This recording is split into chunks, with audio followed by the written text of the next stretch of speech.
Welcome back mga soy. Magluluto tayo ng papaitan. Pero papaitang manok. Pwedeng pulutan, pwedeng ulam, no? Manok itong sa akin. Tapos di ko nagigisahin mga soy. Para tipid mantika. Ayan. Ihahalo ko na itong luya. Ayan, dami ng luya. Tapos bawang. Tsaka yung sibuyas. Sige, pagsabay-sabay na yan. Tapos ihalo lang natin. Ayan, magigisa na siya sa sarili niya mga soy. Ayan. Saka lang natin takpan. Tapos mahinang apoy lang. Haluin natin mga soy. Baka magdikit yung ilalim. Ayan. Hindi pa naman siya nagdikit. Nagigisa na siya. Ayan o.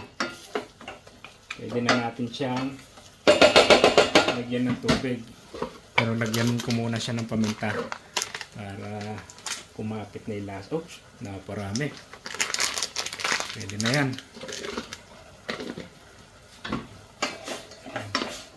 Ano natin. Frozen yung aking manok mga soy kaya nagtutubig siya. Oh. Lagyan na natin siya ng tubig ngayon. Ayan. Pwede na yan. Natin lang natin kumulo mga soy. Itong scallion, ilalagay ko na itong pareho lang yan. Iba lang ang hiwa nitong isa. Itong mahaba, ilagay ko na. Ayan.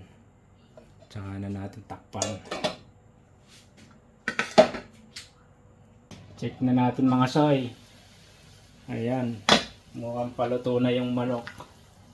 Oh. Timplahan na natin ng papaitan mix. Kung meron kayong abdo, mas okay, mas masarap, di ba? Pero ako wala, so itong papaitan mix lang pantitimpla ko. Tapos lagyan lang ng patis, kulang sa alat. Pero ito titikman ko muna. Papaitan mix, wala na siyang lemon mga soy, wala nang kalamansi. Kasi lahat na yon ready na.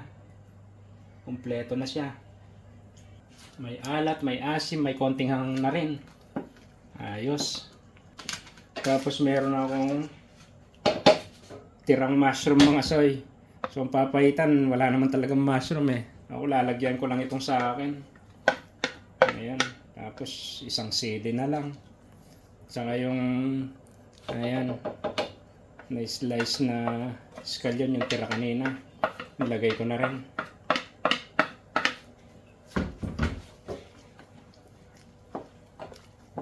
Hindi ko na iniwa yung sili mga soy. Maanghang na rin itong powder na ginagamit ko, itong papaitan mix. So okay na yan. Pakuluan ko lang hanggang sa maluto yung mushroom. Mabilis lang naman maluto yan eh.